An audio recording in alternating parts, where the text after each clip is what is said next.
I came home from my business trip to find my own sister loading my grandmother's antique jewelry box into her car, while my nephew stood guard at my front door. What they didn't know was that I had installed hidden security cameras throughout my house just 2 weeks earlier, and everything they were doing was being recorded in crystal clear 4K video. Before we jump back in, tell us where you're tuning from, and if this story touches you, make sure you're subscribed, because tomorrow I've saved something extra special for you. The afternoon sun was beating down on Willowbrook Drive as I pulled my rental car into the driveway of my 2-story colonial home. I had been in Denver for 3 days attending a pharmaceutical conference, and all I wanted was to collapse on my couch with a cup of tea and sort through the stack of mail that was probably waiting for me. But as I turned off the engine, something felt wrong. My sister Veronica's silver Honda was parked in my usual spot, which was odd since she lived 40 minutes away in Maplewood and never visited unannounced. Even stranger, the front door was wide open, and I could see movement inside through the glass storm door. My nephew Tyler, Veronica's 22-year-old son, was standing just inside the entrance, his phone pressed to his ear, speaking in hushed, urgent tones. My heart started pounding as I sat in the car, watching this bizarre scene unfold. Veronica emerged from my living room carrying something I recognized immediately: my grandmother's mahogany jewelry box, the one that had been passed down through 3 generations of women in our family. She had given it to me when I turned 30, along with all the vintage brooches, pearl earrings, and the diamond tennis bracelet that had belonged to my great-grandmother. "What the hell?" I whispered to myself, gripping the steering wheel so tightly my knuckles turned white. Veronica walked briskly toward her car, not even bothering to look around the neighborhood.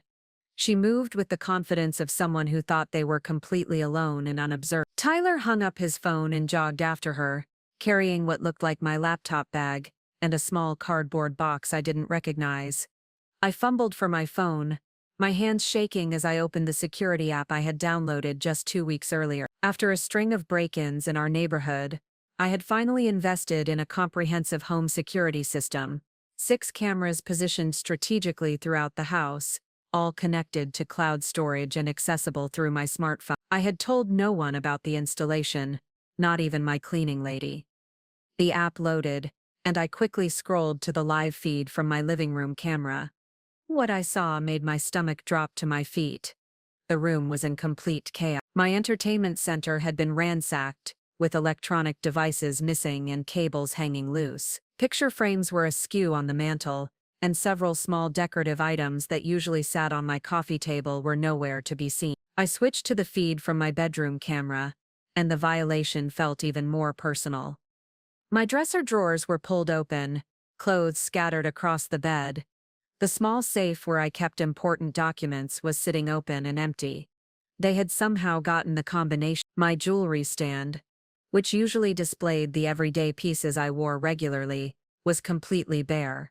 But it was the kitchen camera that showed me the most disturbing scene. Veronica's husband, Dale, was methodically going through my cabinets, placing items into plastic grocery bags. I watched in disbelief as he took my expensive KitchenAid mixer, the Italian espresso machine I had saved up for months to buy, and even small appliances like my food processor and immersion blender. He moved with the systematic efficiency of someone who had clearly planned this operation. The timestamp on the footage showed they had been in my house for over 2 hours. I sat in my car, watching my own family systematically strip my home of everything valuable, and felt a rage unlike anything I had ever experienced. These weren't strangers who had broken in, looking for quick cash. This was calculated theft by people who knew exactly where I kept my valuables. People who had been in my home countless times as welcomed guests. Veronica and I hadn't always had the perfect relationship, but I had never imagined she was capable of something like this. Just last month, she had called me crying about Dale's gambling debts and how they were struggling to make their mortgage payments. I had offered to lend them money, a conversation that now felt sickeningly relevant. Tyler, my nephew whom I had helped put through community college, whom I had bought a car for when he graduated, was now actively participating in robbing me. I watched him emerge from my house again, this time carrying my vintage record collection, and the small television from my bedroom. The most heartbreaking part was seeing Veronica handle my grandmother's jewelry box so carelessly, tossing it into her back seat like it was worthless junk rather than a precious family heirloom that held decades of memories and sentimental value. I realized I had two choices.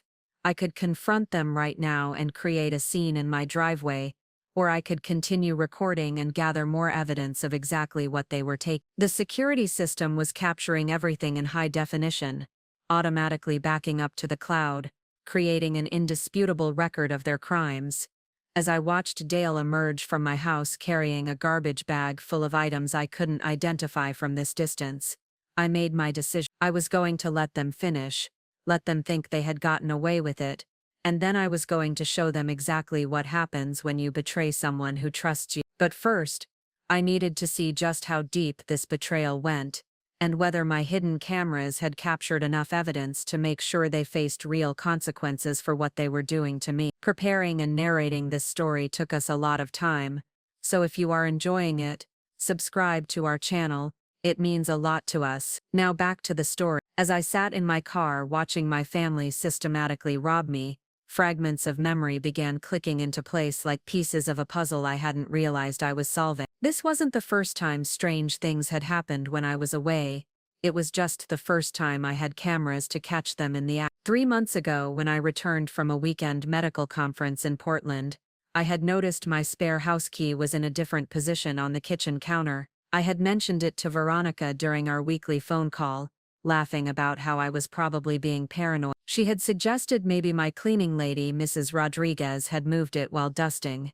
The explanation seemed reasonable at the time, and I had dismissed my suspicions as overthinking. But now, watching Dale emerge from my house with another bag of stolen goods, I remembered other incidents with crystal clarity. Last Christmas, when I had hosted the family dinner, Veronica had spent an unusual amount of time using the bathroom upstairs. I found her coming out of my bedroom, claiming she had gotten confused about which door was the bathroom. At the time, I had teased her about drinking too much wine, but now I realized she had been casing my room, noting where I kept my valuables. The security footage from earlier today was revealing patterns I had been blind to.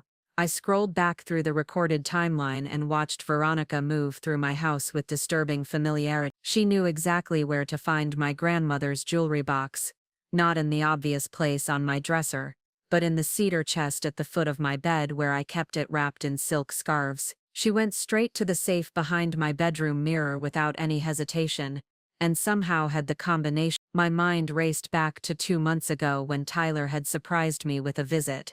Claiming he was in the neighborhood and wanted to catch up. He had asked to use my computer to print out a job application, and I had given him my office password without thinking twice. I watched the current footage of him carrying my laptop and realized he had probably copied my files, including the document where I kept all my important passwords and account information.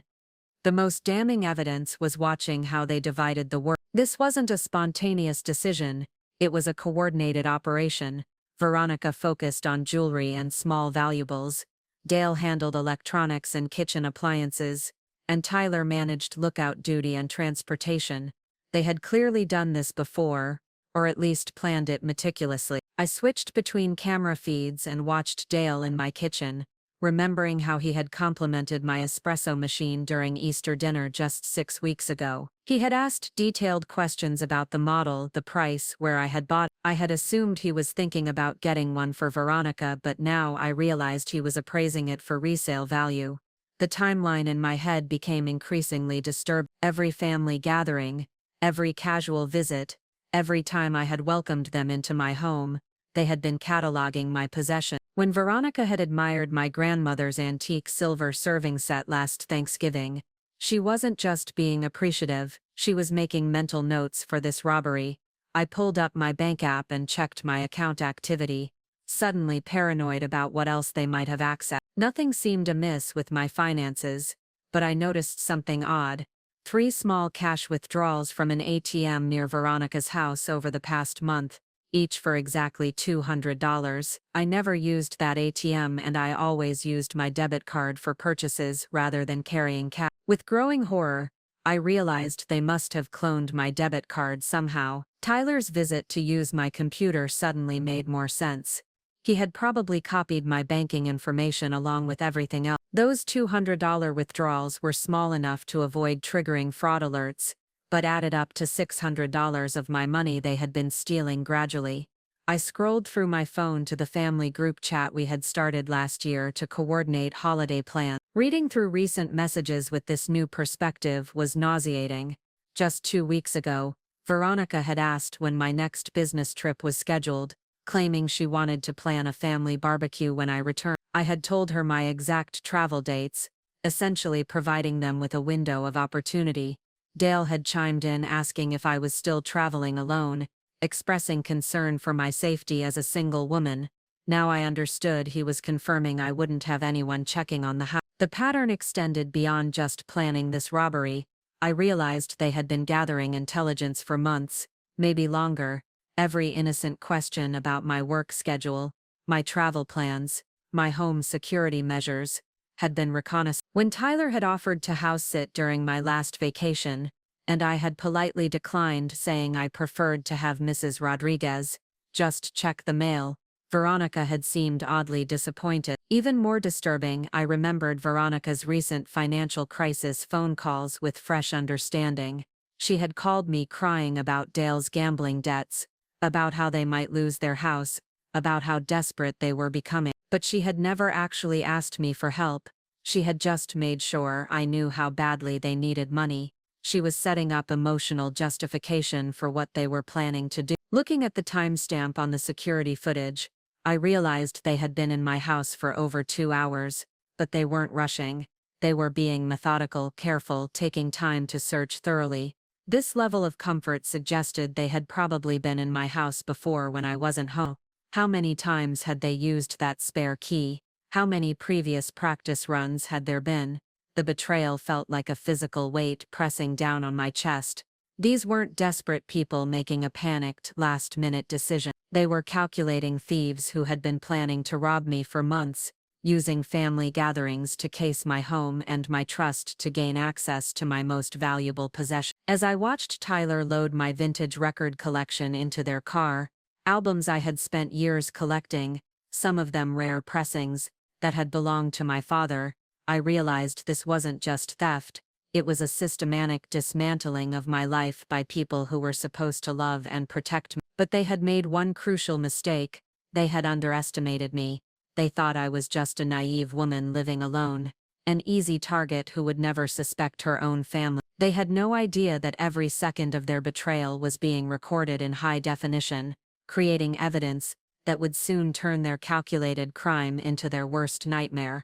I couldn't sit in that car any longer, watching my family strip away everything I had worked for. My hands were trembling with a mixture of rage and adrenaline as I stepped out of the rental car, the afternoon heat hitting my face like a slap. The sound of my car door closing echoed across the quiet suburban street, and I saw Tyler's head snap up from where he was arranging stolen items in the trunk.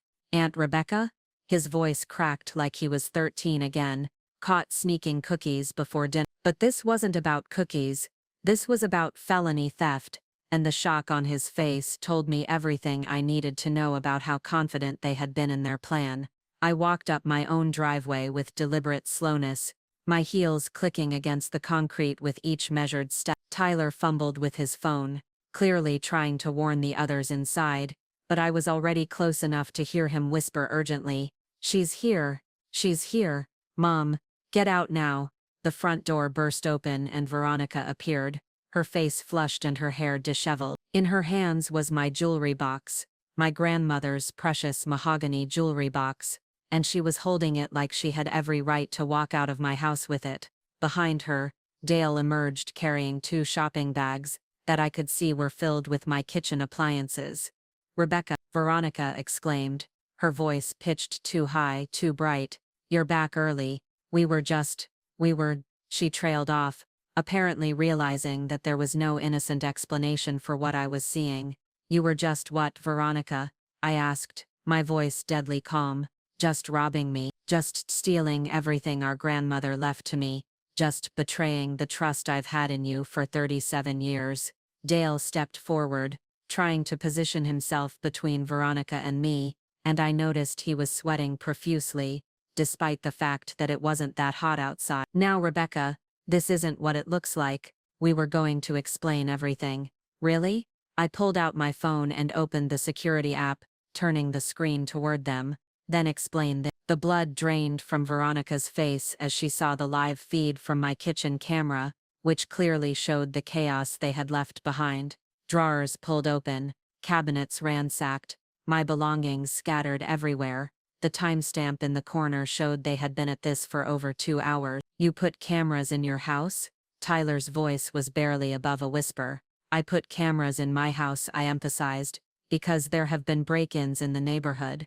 I never imagined I'd need protection from my own family. Veronica's grip tightened on the jewelry box, and I saw something I had never seen in my sister's eyes before. A cold calculation, like she was weighing her options. Rebecca, you don't understand. We're desperate. Dale lost his job 3 months ago, and the mortgage company is threatening foreclosure. You needed to rob me? I interrupted, my voice rising despite my efforts to stay calm. You needed to steal from the sister who has helped you countless times. The sister who paid for Tyler's college, who gave you money for Christmas, who has never said no when you asked for help. You never asked for help, Tyler suddenly shouted, his young face twisted with something between guilt and defiance. You just assumed we were too proud to act. I stared at him in disbelief.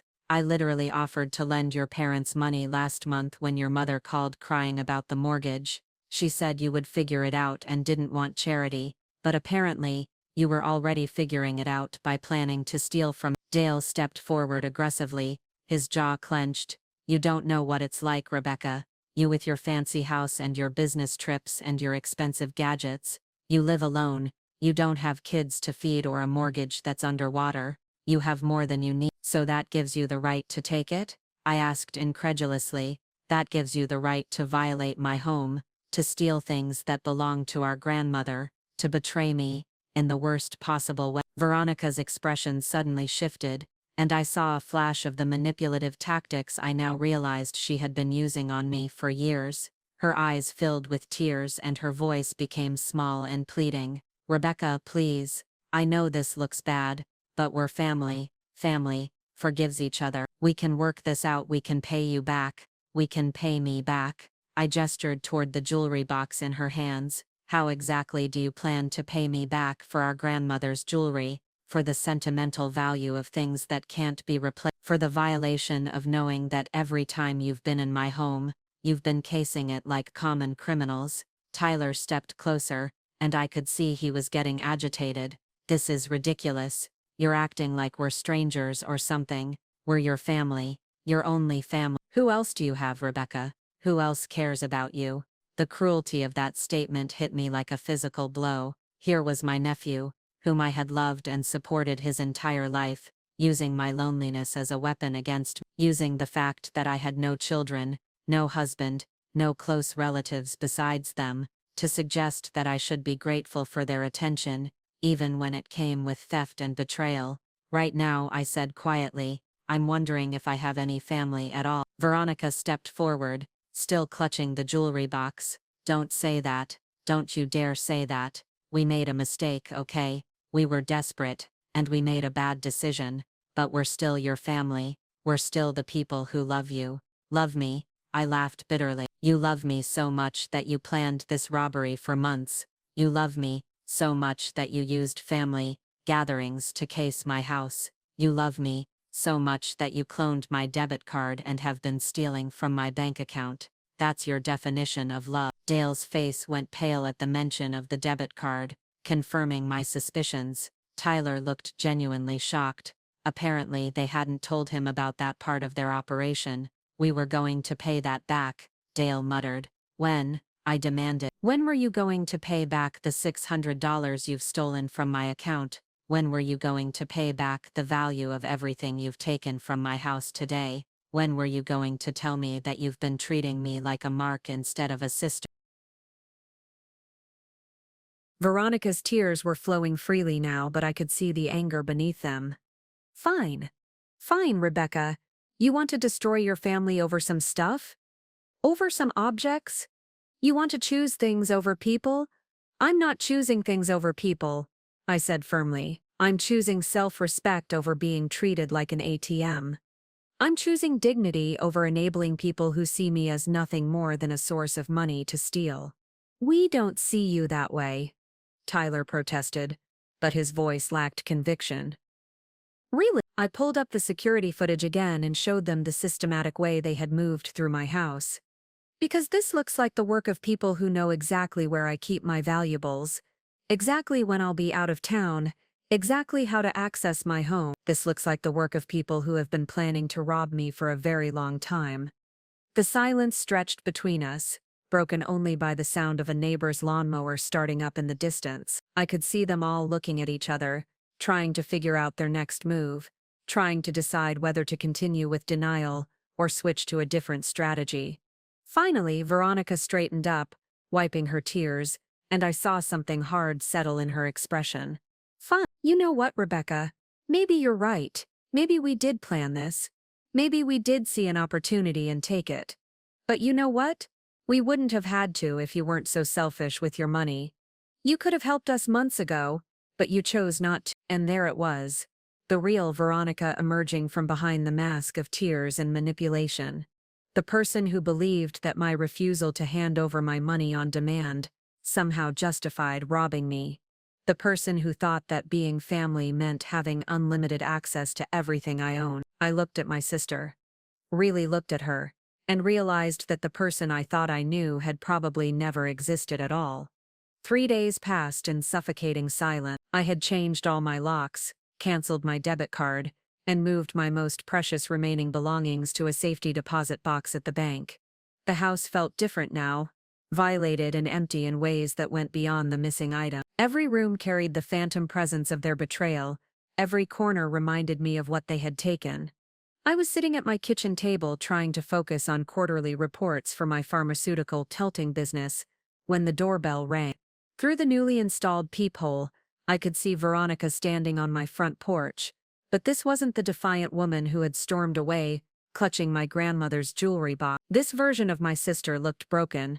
Her usually perfect hair hung limp around her shoulders, her eyes were red and swollen from crying, and she was holding a small gift bag that looked suspiciously like a peace offering. Against my better judgment, I opened the door, keeping the chain lock engaged. "Rebecca," she whispered, her voice barely audible, "please, can we talk? I know you're angry, and you have every right to be, but I need to explain. I need to make this right." There was something different about her tone, a vulnerability I hadn't heard since we were children. Part of me, the part that remembered braiding her hair before school and helping her with homework, wanted to believe this was genuine. But the larger part, the part that had watched security footage of her systematically robbing me, remained skeptical. "What do you want, Veronica?" "I brought back some things," she said, lifting the gift bag slightly. "Not everything, I can't get everything back right away, but I started with the most important pieces. The ones I know meant the most to you." She reached into the bag and pulled out my grandmother's pearl earrings, the ones that had been passed down through 4 generations of women in our family. Then came the antique silver locket that had belonged to my great-grandmother, and finally, a small velvet box containing my mother's wedding ring, the ring I had planned to wear if I ever got married myself. "I also brought this," she said, producing a cashier's check from her purse. "It's for $800. I know it doesn't cover everything, but it's a start. It's all I could manage to get together right now." Despite myself, I felt a flicker of hope. Maybe she really was sorry. Maybe this nightmare could actually be resolved within the family without lawyers and police reports and destroyed relationships. I unlatched the chain and opened the door fully. Veronica stepped inside, and I noticed she was trembling slightly. She looked around the living room, taking in the empty spaces where my electronics used to be, the bare shelves where my decorative items had been displayed. "God, Rebecca, I'm so sorry," she said, her voice breaking. "Looking at it like this, seeing what we did to your home, I don't know what came over us. I don't know how we let ourselves get so desperate that we thought this was okay." She sat down heavily on my couch, the same couch where she had sat during countless family gatherings, and buried her face in her hand. "Dale has been out of work for 4 months. Not 3 like I told you. We've been living on credit cards, and when those maxed out, we started missing mortgage payments. The bank is starting foreclosure proceedings next week. I remained standing, my arms crossed, watching her carefully. That still doesn't explain why you thought robbing me was the solution. It wasn't supposed to be robbing, she said quickly, looking up at me with pleading eyes.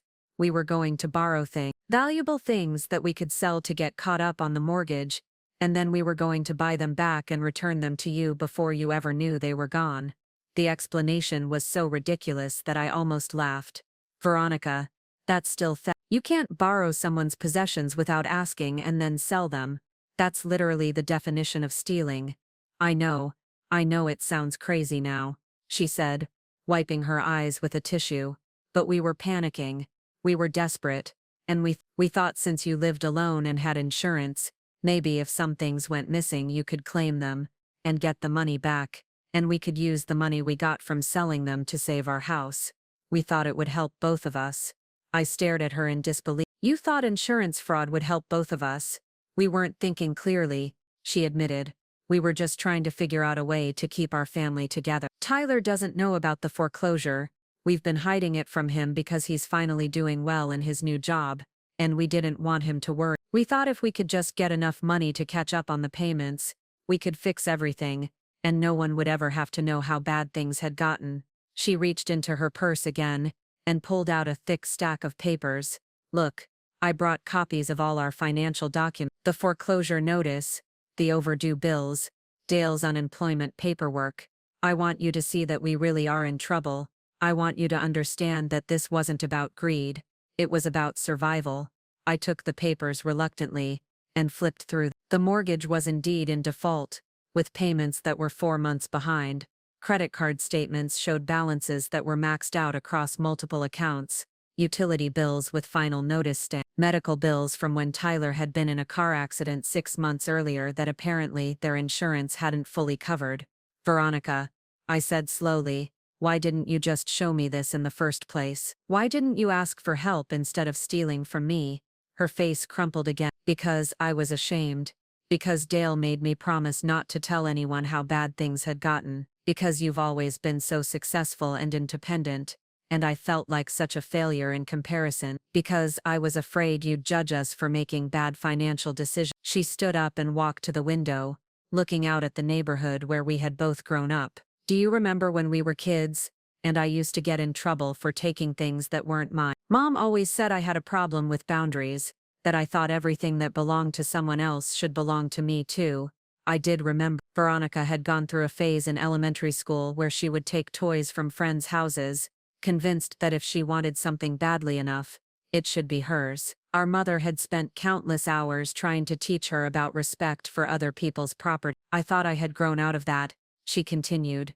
I thought I had learned better. But when we were facing the possibility of losing our home, of Tyler finding out that his parents were complete failures, I guess I reverted back to that little girl who thought wanting something was the same as deserving it. She turned back to face me, and I could see genuine anguish in her expression. I know I can't undo what we did. I know I violated your trust and your privacy, and your home, but Rebecca, you're my sister. You're the only family I have left besides Dale and Tyler. Please don't let this destroy us. Please give me a chance to make this right. The vulnerable, broken woman standing in my living room bore little resemblance to the cold, calculating person I had confronted 3 days earlier. This felt like the sister I remembered from childhood, impulsive, flawed, but ultimately loving. This felt like someone who had made a terrible mistake rather than someone who was fundamentally dishonest. What about Dale and Tyler? I asked. Are they sorry too? Or are you here alone? Dale, he's the one who originally suggested the plan, and now he's dealing with the reality that he talked his family into committing crimes. Tyler doesn't really understand the full scope of what we did. He thought we were just borrowing a few things temporarily. She paused, seeming to choose her words carefully. I know they both owe you apologies too, and they'll give them when they're ready. But right now I wanted to come here myself and start trying to repair the damage. I wanted to show you that I'm taking responsibility for my actions. I looked at the jewelry spread out on my coffee table, at the cashier's check she had handed me, at the financial documents that painted a picture of a family in genuine crisis. Maybe this really had been desperation rather than malice. Maybe there was still a way to salvage our relationship and help them solve their problems without destroying our family in the process. Okay, I said finally.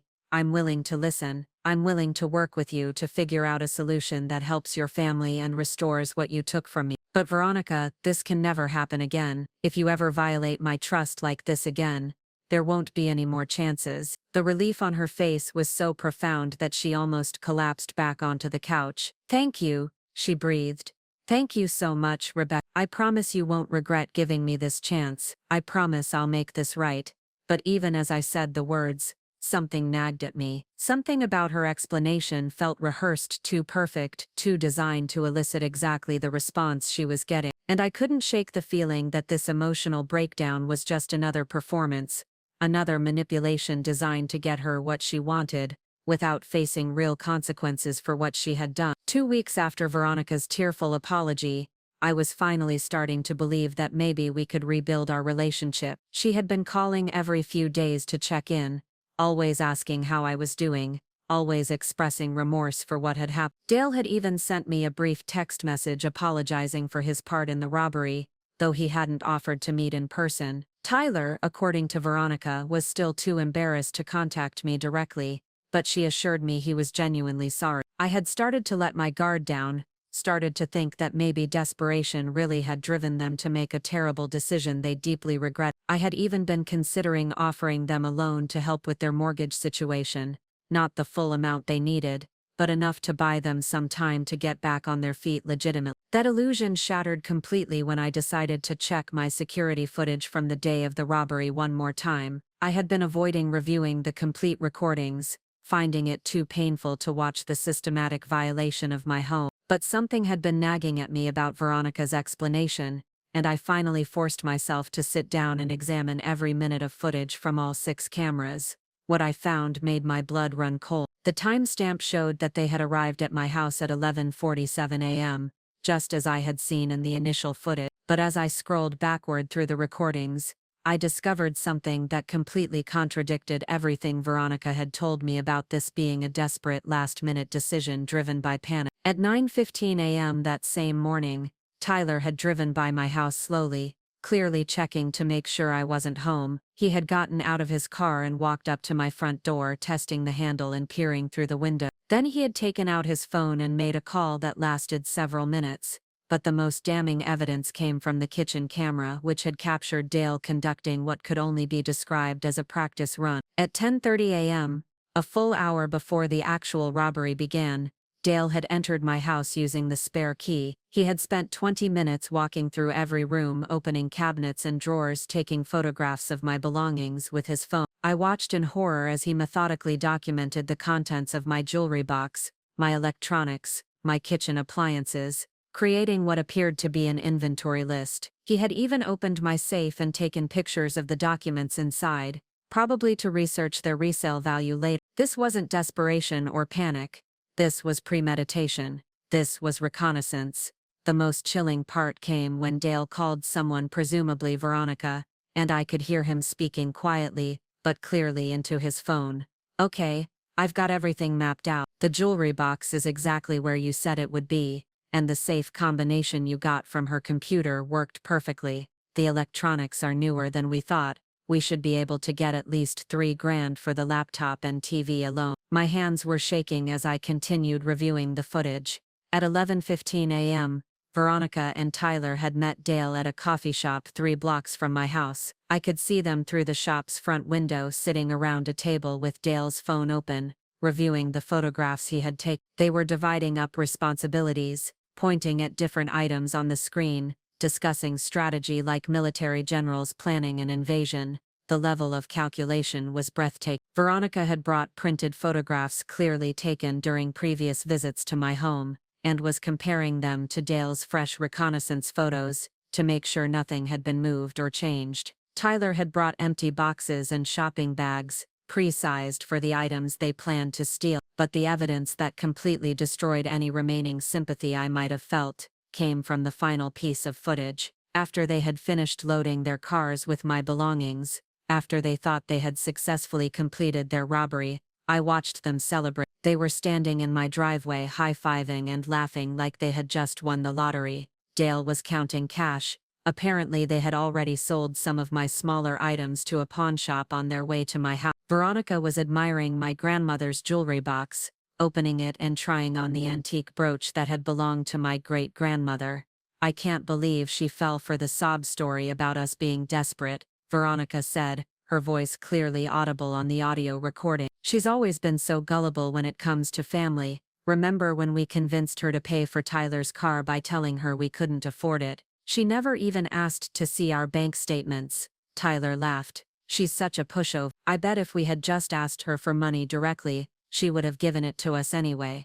We probably didn't even need to steal this stuff. But this way is better, Dale interjected. This way we get to keep our pride, and she doesn't get to lord it over us that she had to rescue. Plus we got way more than she would have been willing to lend us. Veronica nodded enthusiastically. And if she ever finds out, we just play the desperate family card. She's so lonely and so desperate to maintain relationships, that she'll forgive us for anything. Trust me, I know my sister. The casual cruelty of their conversation was like a physical blow. They weren't just stealing my possessions, they were mocking my character, exploiting my love for them, and planning to manipulate me even further if they got caught. But the worst was yet to come. As they prepared to leave, Veronica pulled out her phone and showed the others something that made them all laugh uproariously. Look at this, she said, holding up the screen. Rebecca's been texting me worried messages all week about whether we're okay financially. She's so concerned about our mortgage situation that she's been researching loan assistance programs for us.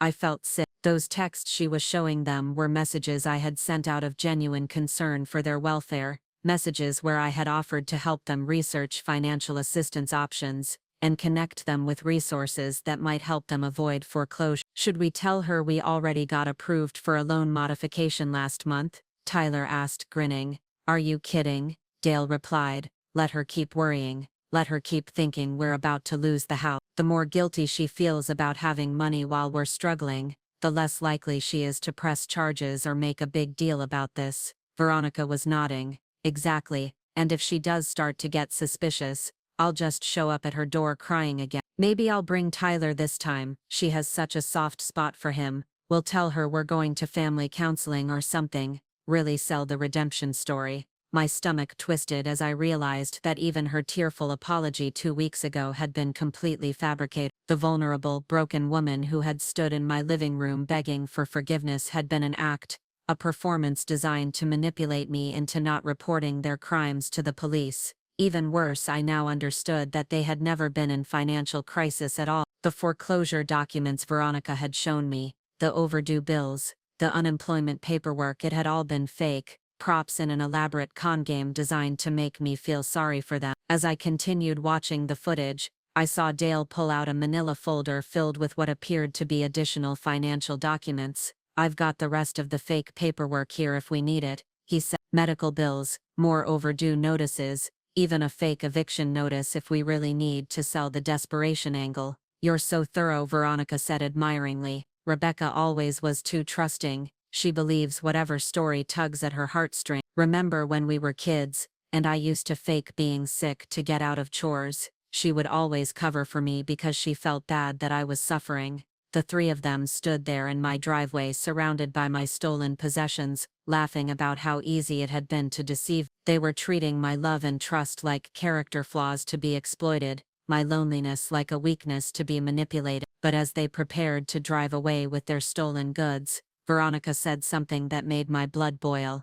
The best part is, she'll probably end up lending us money anyway. She's so desperate to be needed, so terrified of being alone, that she'll do anything to keep us in her life. We could rob her every month and she'd probably keep forgiving us. Dale and Tyler erupted in laughter at this, and I watched my nephew, the young man I had helped raise, whose education I had funded, whose future I had invested in, double over with amusement at the idea of repeatedly victimizing me. As their cars pulled away from my house, loaded with my stolen belongings, and my shattered trust, I sat in stunned silence. Every word Veronica had spoken during her apology, every tear she had shed, every vulnerable moment she had shared, All of it had been a lie. They weren't sorry. They weren't desperate. They weren't family members who had made a terrible mistake. They were predators who had identified me as their perfect victim, and they were planning to keep victimizing me for as long as I would let them. The rage that consumed me after watching that footage was unlike anything I had ever experienced. For 3 days, I couldn't eat, couldn't sleep, couldn't focus on anything except the image of them laughing in my driveway while mocking my kindness as stupidity. But I forced myself to wait, to plan, to think strategically about how to handle what I had discovered. I knew that simply confronting them with the evidence wouldn't be enough. They were skilled manipulators who would just spin new lies, manufacture new crises, and probably try to gaslight me into believing that what I had seen wasn't real. I needed to expose their true nature in a way that would leave no room for denial or manipulation. The opportunity came when Veronica called on Friday afternoon, her voice dripping with false concern. "Rebecca, honey, I've been thinking about our conversation, and I realize I haven't been completely honest with you about how bad our situation really is," she began, already laying the groundwork for her next manipulation. "Things have gotten even worse since we talked. The bank called yesterday and moved up the foreclosure date. We only have 2 weeks now before we lose the house." I listened to her elaborate on this fabricated crisis, describing in detail how devastated Tyler was, how Dale had been drinking heavily from the stress, how she had been having panic attacks from the pressure. Every word was designed to make me feel guilty for having money while they supposedly suffered. "I hate to ask this," she continued, "but I was wondering if there might be any way you could help us with a loan. Just $15,000, enough to get caught up on the mortgage and buy us some time. I know it's a lot to ask after everything that's happened, but you're the only person we can turn to." "Actually, Veronica," I said calmly, "I think it would be better if we discussed this in person. Can you and Dale come over tomorrow afternoon? I have something I want to show you both." "Of course," she replied eagerly, probably thinking she had successfully hooked another victim. "Should Tyler come too?" "Yes," I said. "I think Tyler should definitely be here for this conversation."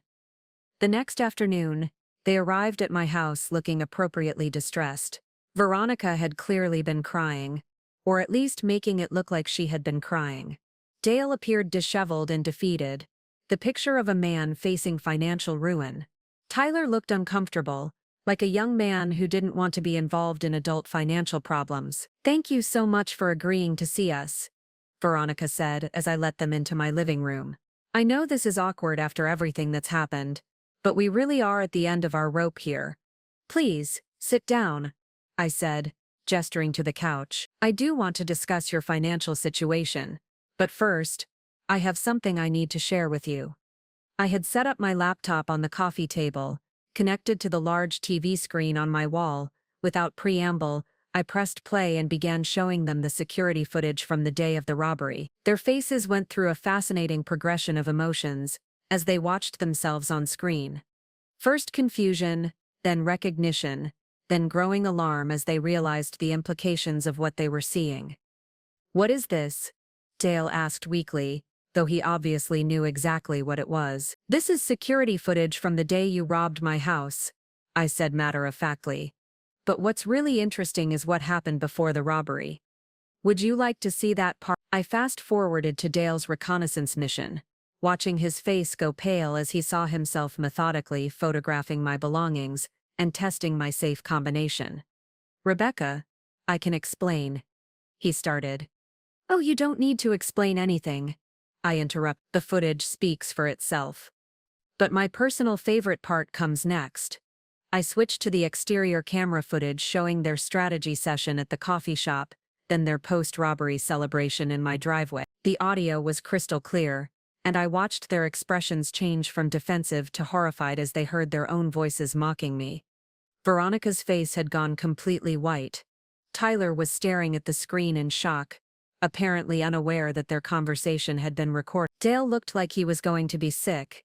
"She's such a pushover," I quoted Tyler's words back to him. "I bet if we had just asked her for money directly, she would have given it to us anyway." Tyler's mouth opened and closed like a fish gasping for air. "Aunt Rebecca, I didn't She's so lonely and so desperate to maintain relationships that she'll forgive us for anything, I continued, quoting Veronica. Trust me, I know my sister. Veronica stood up abruptly, her carefully crafted mask of vulnerability finally cracking. Abe, you're taking that conversation out of context. We were just what? I asked, standing to face her. Just celebrating how successfully you had manipulated your gullible sister. Just planning how to continue exploiting my loneliness and kindness. Just laughing about how easy it was to steal from someone who loved you. We were upset, she snapped, her voice rising to a pitch I had never heard before. We were stressed and saying things we didn't mean. You can't judge us based on one conversation when we were emotional. I laughed bitterly. You were celebrating Veronica. You were high-fiving each other about how much money you had stolen from me. You were trying on my grandmother's jewelry, like it was your personal treasure chest. Dale tried a different approach, his voice taking on a wheedling tone. Rebecca, you have to understand. We were desperate. When people are desperate, they do things they wouldn't normally do. They say things they don't mean. Stop, I said firmly. Just stop with the lies. I know about the loan modification you were approved for last month. I know the foreclosure crisis is completely fabricated. I know those financial documents you showed me were fake. Veronica's facade finally collapsed completely. The vulnerable, apologetic sister disappeared, replaced by someone cold and calculating. So what if they were fake? She said, her voice sharp with anger. So what if we planned it?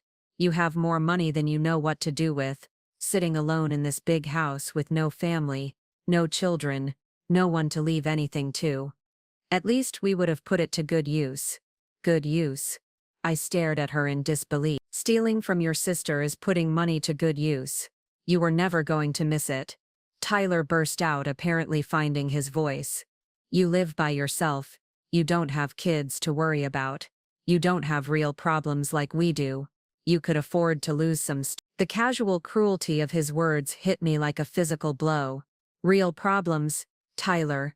I worked for 30 years to build my career and earn the money to buy these things. I saved and sacrificed to create a comfortable life for myself. Just because I don't have children doesn't mean my life and my property are worth less than yours.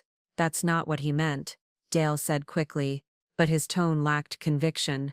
No, that's exactly what he meant, I replied.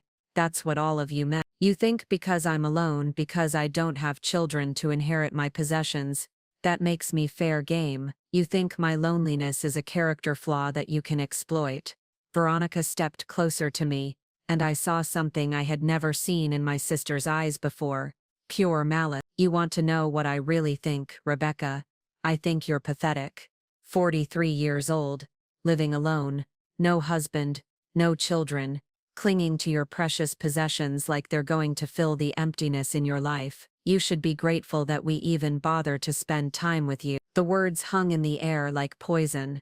Tyler looked shocked by his mother's viciousness, but Dale was nodding in agreement. At least when we took your things, they went to a real family, Dale added. People who actually matter, who have real relationships and real responsibility. You're just a lonely old woman playing house with expensive toys. A lonely old woman, I repeated slowly. Is that really how you see me? That's how everyone sees you, Veronica said cruelly. Do you think your neighbors care about you? Do you think your coworkers think about you when you're not around? You're a nobody, Rebecca. You're just a woman with money and no real connections, which makes you the perfect victim. Tyler was looking increasingly uncomfortable with the direction of the conversation. Mom, maybe we should. Should what? Veronica whirled on him. Should pretend to feel guilty about taking things from someone who hoards money while her own family struggles. Should apologize for trying to help our family survive. But we're not actually struggling, Tyler said quietly. You said the foreclosure papers were fake. That's not the point, Veronica snapped. The point is that she has more than she needs, and we have less than we deserve. The point is that she's a selfish woman who would rather buy expensive gadgets than help her family. I watched this exchange with growing clarity. Veronica wasn't just a thief.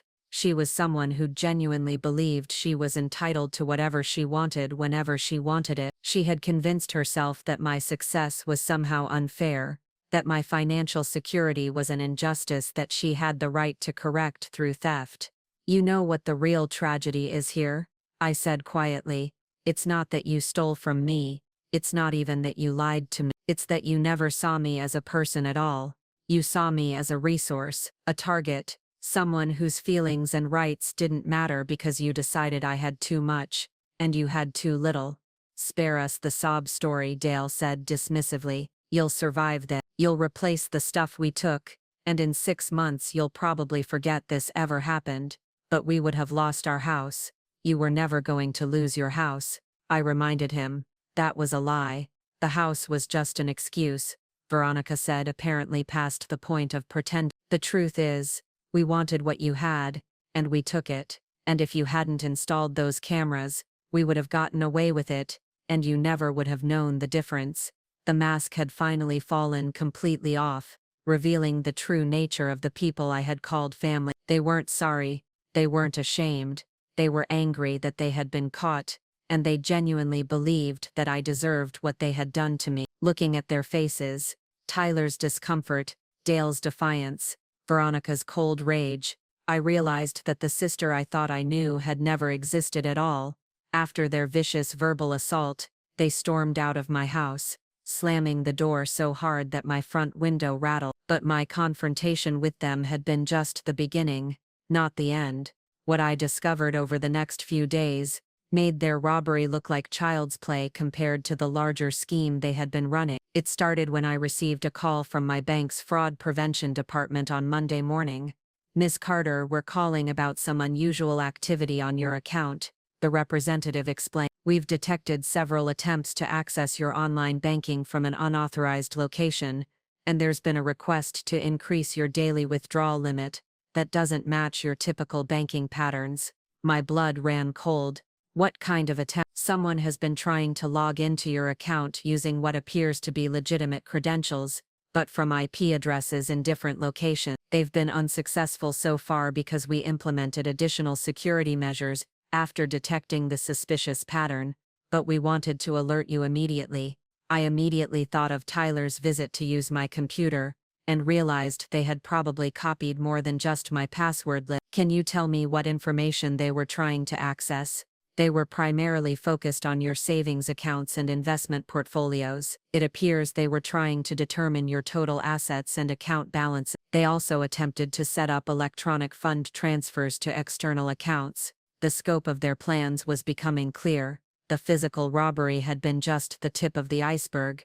They had been planning to systematically drain my bank accounts as well. After securing my banking information and setting up new passwords and security protocols, I decided to do some investigation of my own. If they had been this thorough in planning their assault on my finances, I suspected there might be other schemes I hadn't discovered yet. I started by checking my credit report and immediately found several disturbing entries. There were multiple credit inquiries from companies I had never contacted, payday loan services, furniture rental companies, and even a mortgage lender. Someone had been using my personal information to shop for credit, probably testing to see what they could get approved for using my identity. But the most shocking discovery came when I called my insurance company to update my security information. The customer service representative mentioned something that made my heart stop. "I see here that you recently called to inquire about increasing your life insurance coverage," she said. "Our records show you spoke with one of our agents about updating your beneficiary information as well. Is there anything specific you wanted to discuss about those changes?" "I never called about changing my life insurance," I said slowly. "When did this conversation supposedly take place?" There was a pause as she checked her record.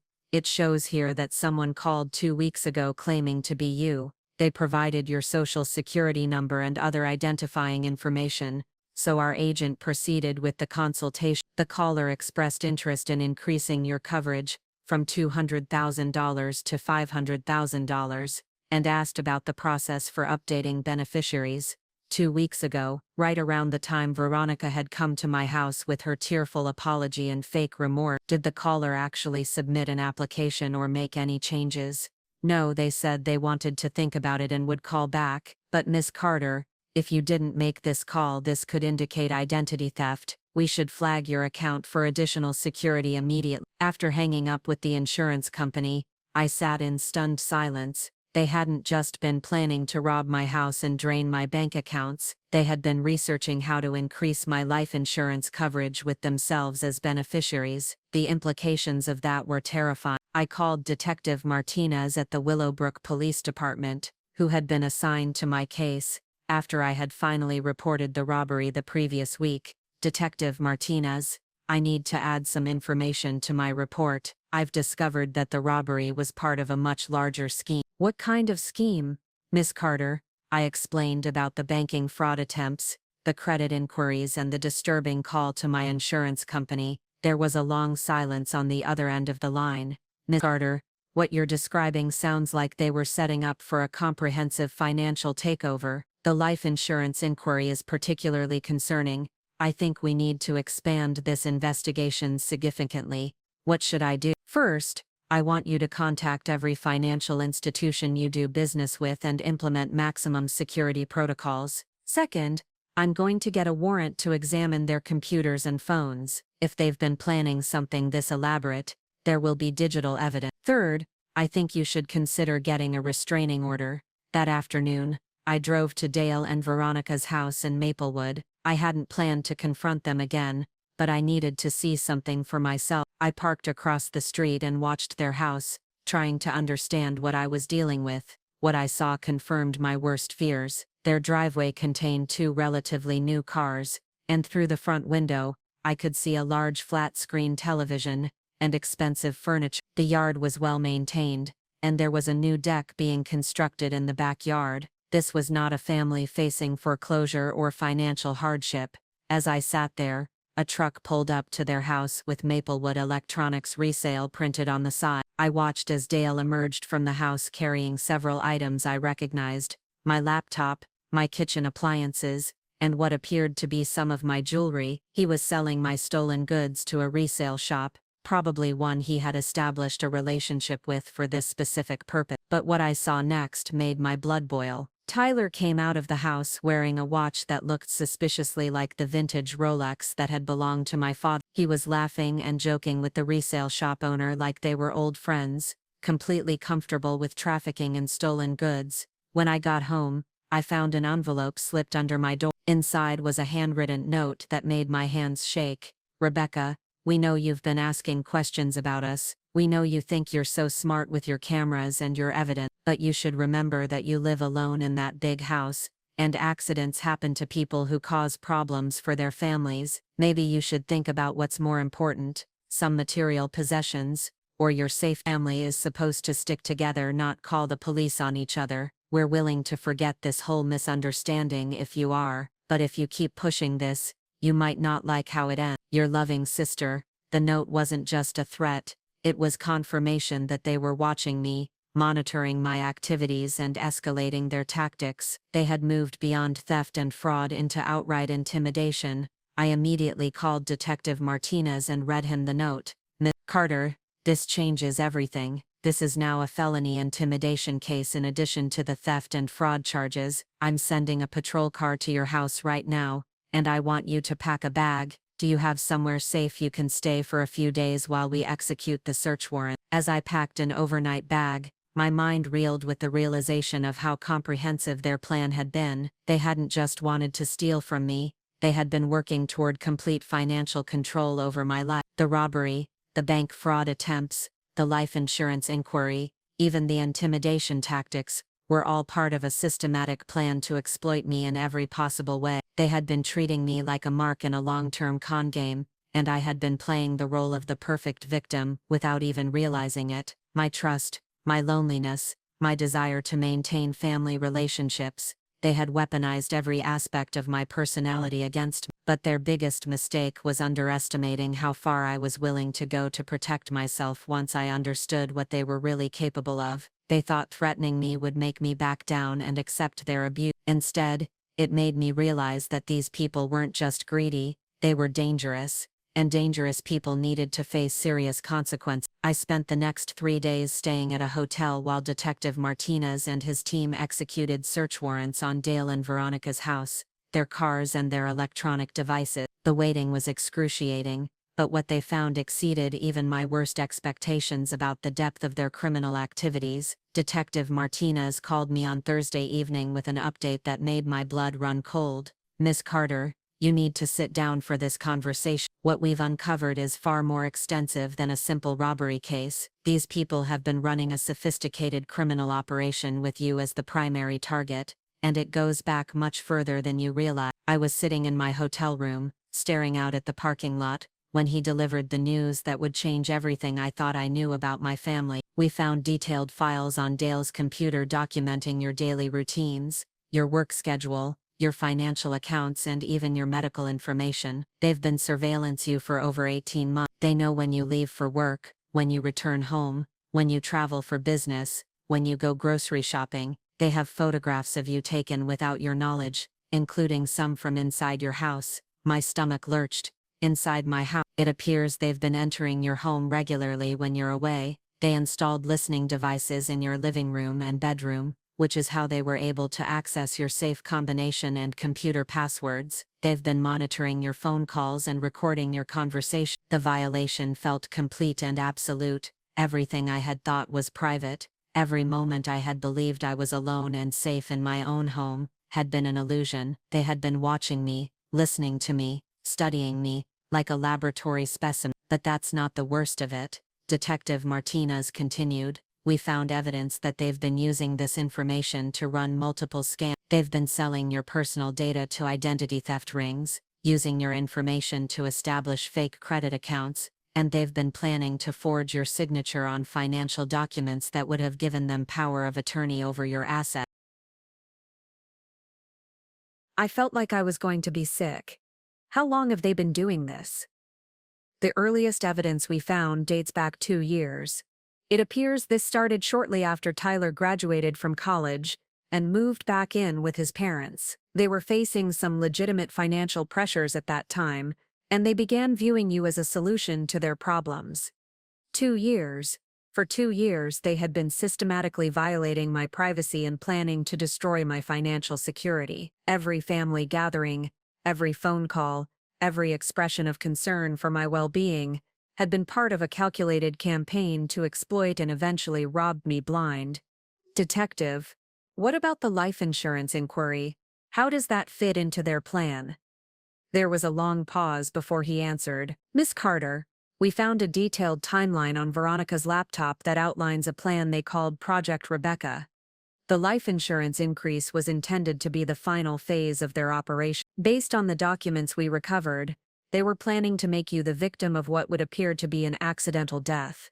The words hit me like a physical blow.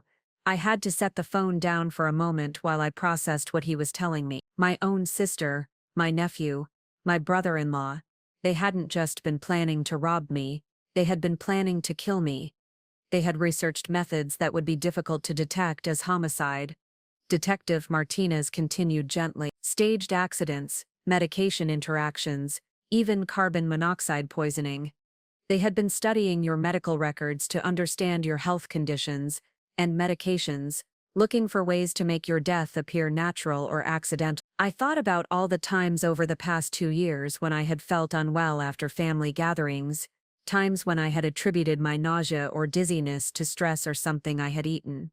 Now I wondered if they had been testing methods, practicing for their final plan. "The most disturbing part," Detective Martinez said, "is that they had already begun implementing some of these strategies. We found evidence that they've been gradually introducing small amounts of substances into your food during family gatherings.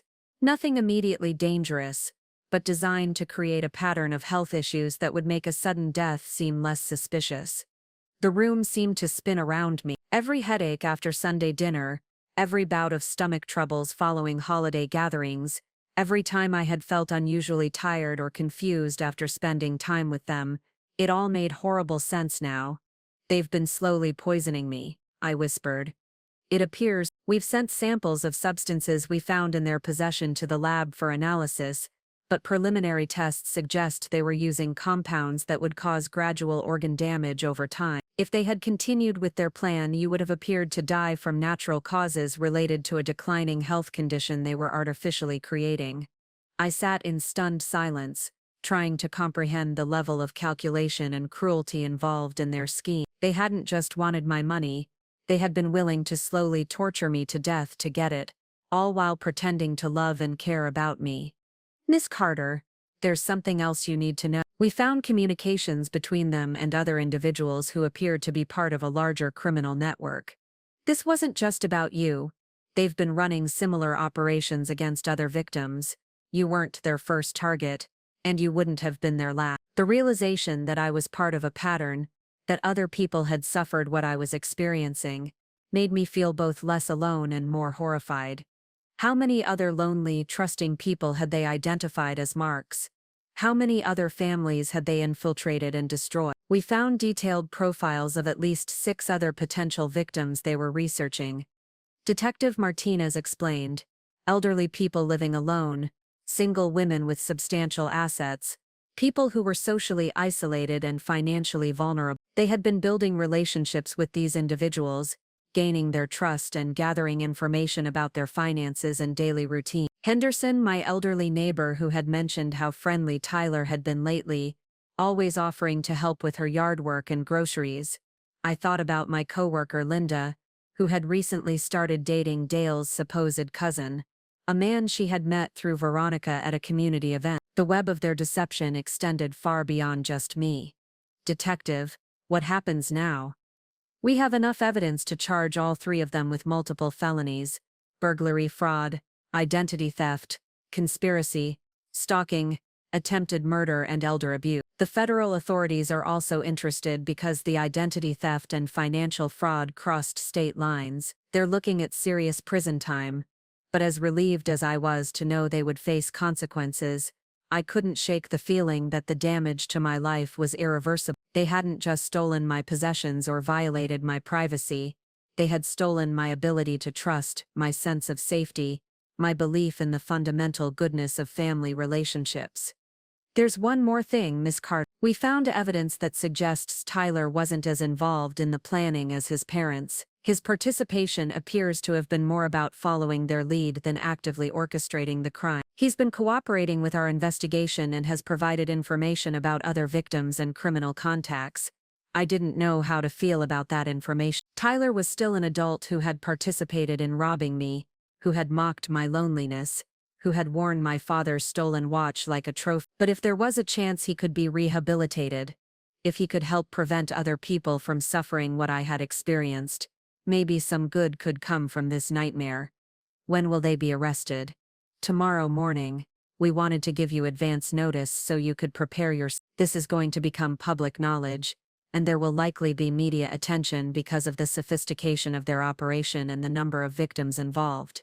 As I hung up the phone, I realized that my old life was truly over. The woman who had trusted her family, who had welcomed them into her home, who had believed that blood relationships meant something sacred, that woman was gone forever. But maybe that wasn't entirely a bad thing. Maybe it was time for me to become someone stronger, someone who couldn't be victimized, someone who valued herself enough to demand better treatment from the people in her life. The Rebecca who had been the perfect target was dead. What would rise from the ashes of that betrayal remained to be seen. The morning of their arrest, I made a decision that would have seemed impossible to the old Rebecca. I went to walk. I positioned myself across the street from Dale and Veronica's house at 6:30 a.m., just as Detective Martinez had told me the operation would begin. I needed to see them face consequences for what they had done to me, needed to witness the moment when their carefully constructed world came crashing down. At exactly 7 a.m., 3 police cars pulled up to their house simultaneously. I watched through my rental car window as armed officers surrounded the property with military precision. There was no escape route, no chance for them to run or destroy evidence. They had been caught completely off guard. The front door opened before the police even knocked, and Dale appeared in his bathrobe, his face a mask of confusion and growing fear. Behind him, I could see Veronica in her nightgown, her hair disheveled, looking nothing like the composed manipulator who had threatened me just days earlier. "Dale Morrison, you're under arrest for conspiracy to commit murder, aggravated burglary, identity theft and fraud," the lead officer announced, his voice carrying clearly across the quiet morning air. "You have the right to remain silent." I watched Dale's knees buckle as the weight of the charges hit him. This wasn't just a theft case anymore. This was about attempted murder, and he knew exactly what that meant for his future. As they cuffed him and led him toward the police car, he looked like a man who had just realized his life was over. Veronica's arrest was even more dramatic. She came out fighting, screaming about police harassment and demanding to see warrants. "This is ridiculous," she shrieked, her voice shrill and desperate. "We're the victims here. Rebecca is trying to destroy our family because she's jealous of our happiness." Even while being arrested for conspiracy to commit murder, she was still trying to manipulate the narrative, still trying to paint herself as the wronged party. But the officers were unmoved by her performance, efficiently reading her rights while she ranted about family loyalty and false accusations. Tyler's arrest was the most difficult to watch. When they brought him out in handcuffs, he was crying, not the manipulative tears I had seen from his mother, but genuine anguish of a young man whose life had just imploded. He caught sight of me across the street and our eyes met for a brief moment. I saw shame there and regret, and something that might have been an apology, but what happened next changed everything. As the police cars were preparing to leave, Tyler called out, "Wait, I need to tell you something about the other people they were targeting." The lead officer stopped and walked back to Tyler, who was sitting in the back of the police car with the door still open. I couldn't hear the entire conversation, but I could see Tyler talking rapidly, gesturing toward his parents' house, clearly providing information about their other criminal activities. Veronica, from her own police car, began screaming at her son, "Tyler, shut your mouth. Don't say another word. These people are trying to destroy our family." But Tyler ignored her, continuing to speak with the officers. I watched as Detective Martinez took out his phone and made several calls, apparently following up on whatever Tyler was telling them. Within an hour, 2 more police cars arrived, and I watched as officers went back into the house with additional search warrants. They emerged carrying boxes of evidence, computers and what appeared to be more files documenting their criminal activity. Detective Martinez walked over to my car and tapped on the window. "Ms. Carter, Tyler has provided us with information about 3 additional victims they were actively targeting. He's also given us names and contact information for other members of their criminal network. We're going to be making more arrests today."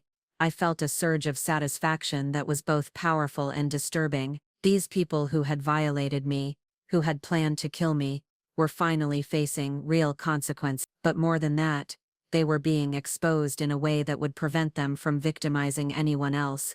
What about the other victims they were planning to target? We're contacting them now to warn them and help them secure their financial information. "Miss Henderson, your neighbor was actually their next target."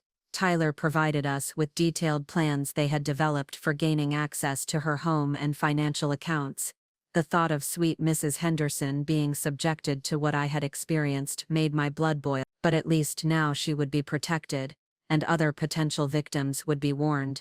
"Detective, I want to do something. I want to make sure this story gets out publicly. I want other people to know what to watch for, how to protect themselves from this kind of predatory behavior." He nodded approvingly. "That's actually a very good idea. We've been working with the district attorney's office on a public awareness campaign about elder fraud and family exploitation. Your case would be an excellent example of how sophisticated these operations can become." Over the next few hours, I watched as their entire criminal enterprise unraveled. More police cars arrived to arrest Dale's brother, who had been running a related identity theft operation. Veronica's best friend was taken into custody for her role in forging documents. Even the electronics resale shop owner who had been buying my stolen goods was arrested for trafficking in stolen property. But the most satisfying moment came when Detective Martinez called me with an update about their first court appearance.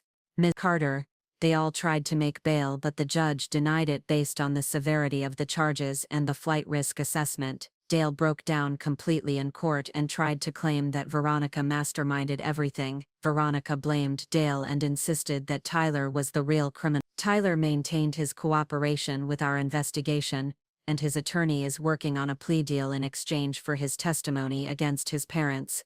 The family that had worked so seamlessly together to victimize me was now tearing each other apart in their desperation to save themselves. Their unity had been based entirely on their shared criminal goals, and without that common purpose, they turned on each other with the same ruthlessness they had shown toward their victims. "There's something else," Detective Martinez continued. "Veronica tried to call you from jail. She wanted to ask you to post her bail and hire her a better attorney. She actually told the jail counselor that she was sure you would help her because family forgives family and you were too soft-hearted to let her suffer in jail." I laughed. Actually laughed at the audacity of it. Even facing life in prison for conspiracy to commit murder, she still believed she could manipulate me into rescuing her. She still thought my kindness was a weakness she could exploit even after everything she had done. "I hope you told them I declined to take the call." "We did, but Miss Carter, you should know that she's likely to keep trying to contact you either directly or through intermediaries. She's already had her cellmate try to call you on her behalf. These people don't give up easily." That afternoon I drove back to my house for the first time since the arrest. The police had cleared it as safe, and I needed to start the process of reclaiming my life. But as I walked through the rooms where I had been secretly surveilled, and gradually poisoned, I realized that this house could never feel like home again.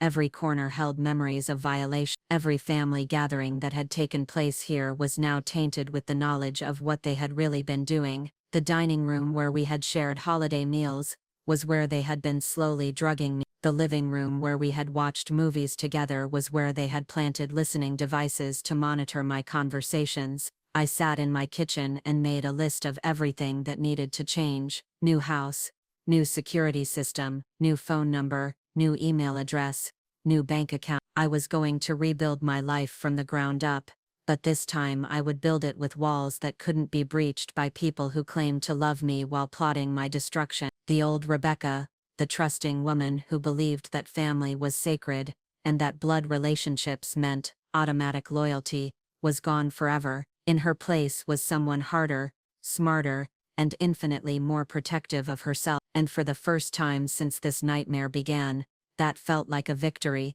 2 months after their arrests, I received a call that would provide the final pieces to understanding just how far their criminal network extended, and how many lives they had destroyed in their pursuit of easy money. "Miss Carter, this is Agent Sarah Chen from the FBI's Financial Crimes Division," the voice on the other end explained. "We've been working with Detective Martinez on your case, and we need to update you on some developments that affect you directly." I was sitting in my new apartment, across town, a secure high-rise building with 24-hour security and cameras in every hallway. After everything I had learned about their surveillance capabilities, I had decided that privacy and security were worth more than space or familiarity. "What kind of developments?"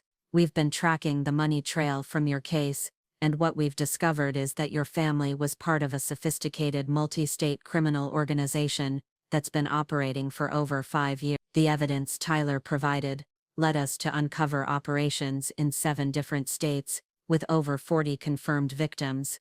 The scope of their crimes continued to amaze me. 40 victims, that's just what we've confirmed so far. The pattern is always the same. They identify isolated individuals with substantial assets, infiltrate their lives through false relationships or family connections, gather detailed intelligence about their finances and routines, and then systematically exploit them through theft, fraud, and in some cases worse." I knew she meant murder, though she didn't say it directly. "How many people have they killed?" There was a pause before she answered. "We're investigating 6 suspicious deaths connected to this network over the past 3 years. Elderly individuals who died under circumstances that appeared natural at the time, but now look suspicious given what we know about their methods. 6 people, 6 human beings who had probably trusted their killers, welcomed them into their homes, loved them as family. People who had died slowly and painfully while their murderers pretended to care about them. Agent Chen, what's going to happen to them?" Dale and Veronica are facing federal charges in addition to the state charges. We're looking at multiple counts of conspiracy to commit murder, wire fraud, identity theft, and racketeering. If convicted on all counts, they're looking at life sentences without the possibility of parole. And Tyler's cooperation has been extensive and valuable. He's provided detailed information about the network's operations, helped us identify other victims, and given us access to financial records and communication that would have taken us years to uncover otherwise. His attorney has negotiated a plea agreement for 15 years in federal prison, in exchange for his continued cooperation. 15 years seemed like both too much and too little for someone who had participated in robbing me and planning my death. But if his information saved other lives and brought down this criminal network, maybe it was worth it.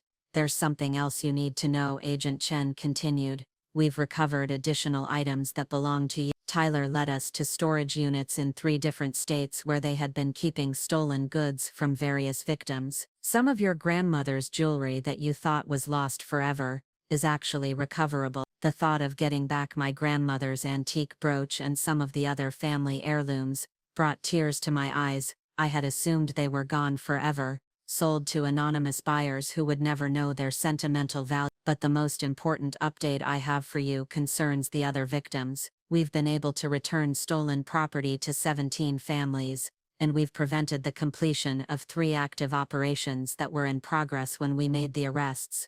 What do you mean by active operation? 3 other individuals were being targeted using the same methods they used on you. We found detailed plans for robbing their homes, accessing their bank accounts, and in 2 cases elaborate plots for staging their deaths to look like accidents or natural causes. The relief I felt was overwhelming. 3 more people would not have to experience what I had gone through. 3 more families would not have to deal with the betrayal and violation I had suffered.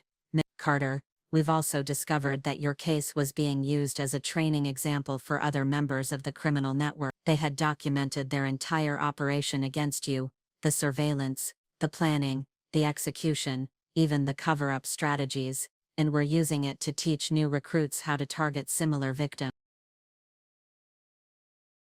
The idea that my victimization had been turned into a how-to manual for other criminals made me physically sick.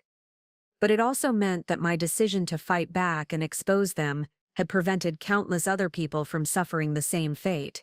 There's one more thing. Veronica has been trying to contact you through multiple intermediaries, other inmates, their attorneys, even a private investigator she hired before her assets were frozen. She's been telling people that this is all a misunderstanding, that you're a vindictive sister who's trying to destroy your family over a minor disagreement. I wasn't surprised. Even facing life in prison, Veronica was still trying to manipulate people, still trying to rewrite history to make herself the victim. She's also been claiming that you owe her money for emotional damages caused by having her arrested. She's apparently convinced several people that you're wealthy and heartless, and that her prosecution is really about family jealousy rather than criminal behavior.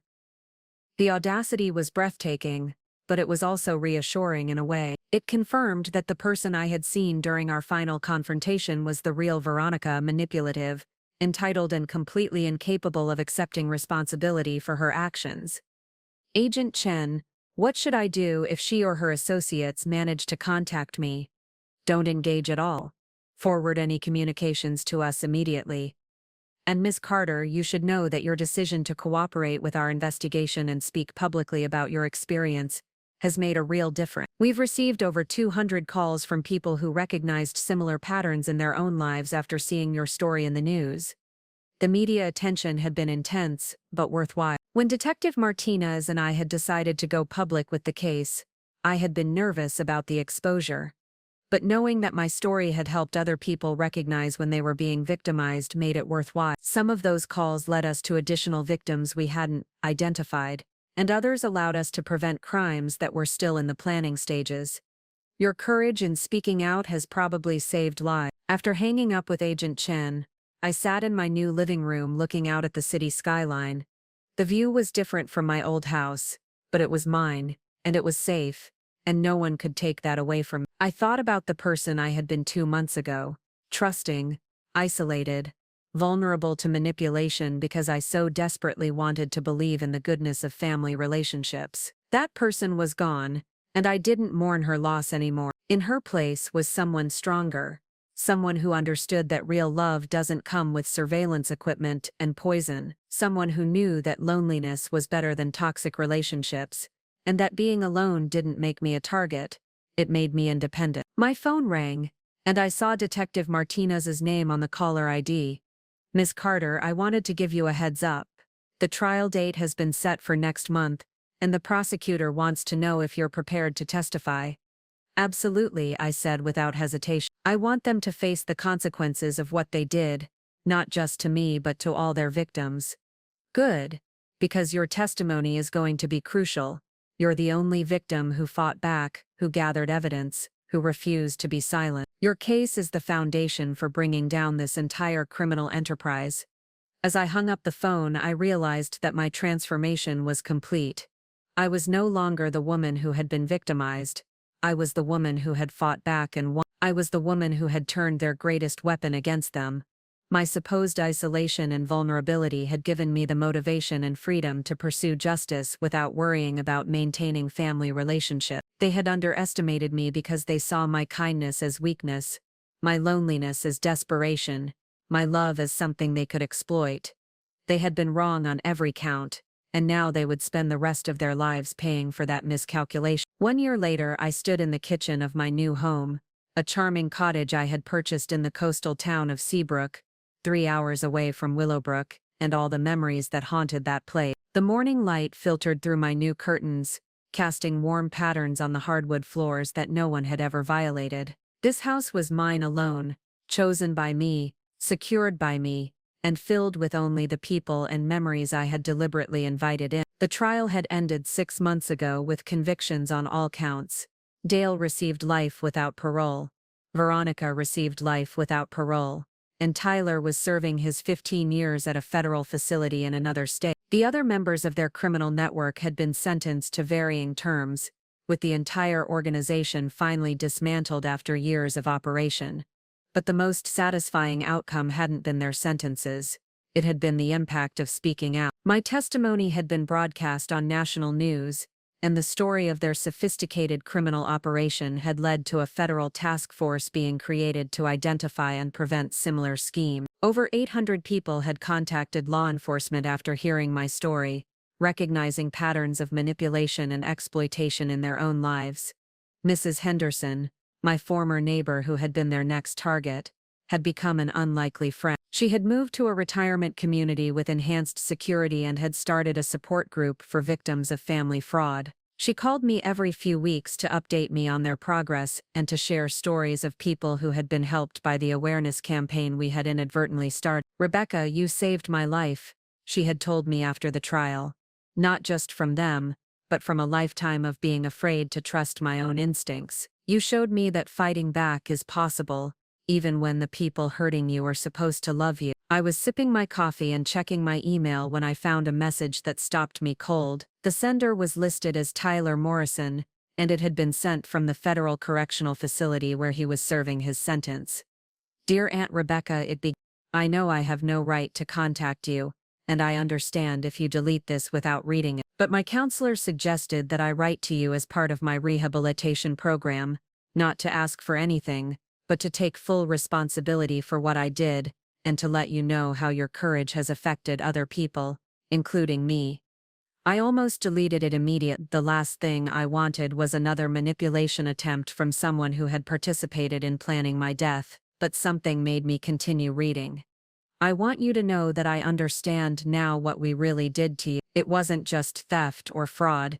It was a complete violation of everything you are as a person. We turned your kindness into a weapon against you, and we made your love for us into a trap. I can't undo that, and I don't expect you to forgive me for it. But I want you to know that your decision to fight back has saved other people. There are 3 inmates here who recognized their own family members' behavior patterns after hearing about our case on the news. They contacted authorities and helped stop operations similar to what we were doing. One of them said his sister was planning to kill their grandmother for her insurance money, and he was able to warn her before it happened."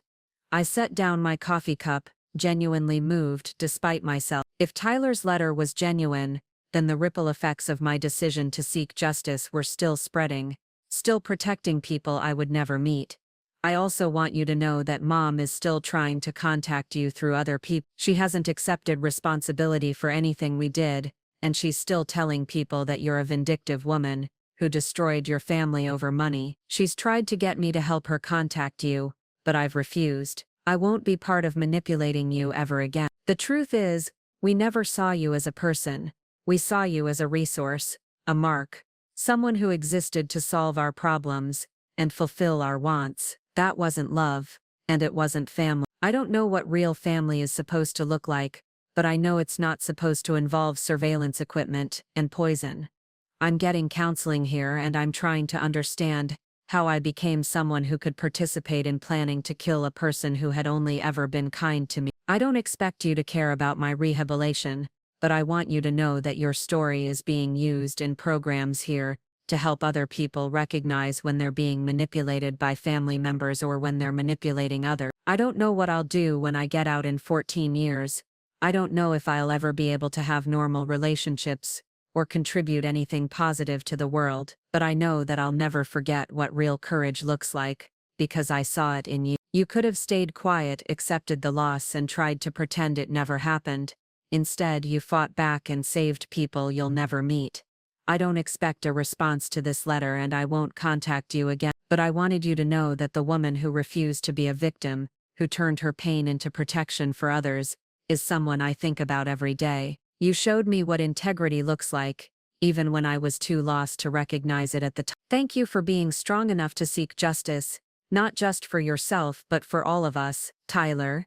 I read the letter 3 times trying to decide how I felt about it. There was no request for money, no manipulation, no attempt to minimize what they had done. It felt different from every other communication I had received from that family. It felt genuine. I walked out onto my back deck, which overlooked the ocean, and breathed in the salt air. The sound of waves had become my new normal, replacing the suburban quiet of Willowbrook with something that felt both peaceful and powerful. My phone rang and I saw Detective Martinez's name. Even though the case was closed, we had stayed in touch as the federal task force continued to uncover related cases.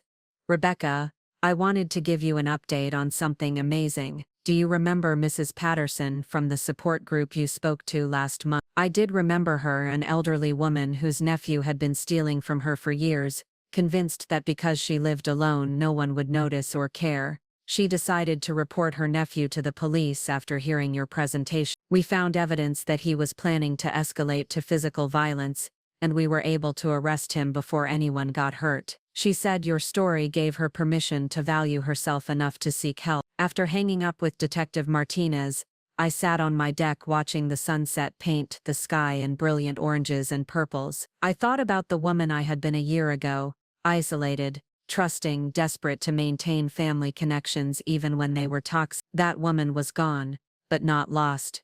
She had transformed into someone who understood that real love doesn't require you to sacrifice your safety, your dignity, or your peace of mind. Someone who knew that being alone was infinitely better than being surrounded by people who saw you as a target rather than a human being. I picked up my phone and opened my notes app where I had been working on a book about my experience. The working title was When Family Becomes the Enemy, A Survivor's Guide to Recognizing and Escaping Domestic Exploitation. I had already been contacted by 3 publishers who were interested in helping me share my story more widely. As the stars began to appear over the ocean, I realized that this was the first time in my adult life when I felt completely, genuinely safe. Not because I was surrounded by people who claimed to love me, but because I was surrounded by boundaries I had chosen, security I had created, and relationships I had carefully vetted. The little girl who had wanted nothing more than to be loved and accepted by her family had finally grown up. She had learned that real love doesn't come with strings attached, that real family doesn't require you to be vulnerable to abuse, and that real security comes from within. I raised my coffee cup in a toast to the woman in the moon. Here's to choosing yourself, I said out loud. Here's to knowing your worth. Here's to never again confusing love with exploitation. The ocean waves crashed rhythmically against the shore, washing away the old and bringing in the new. just as I had done with my life. I was finally home. Up next, you've got 2 more standout stories right on your screen. If this one hit the mark, you won't want to pass these up. Just click and check them out.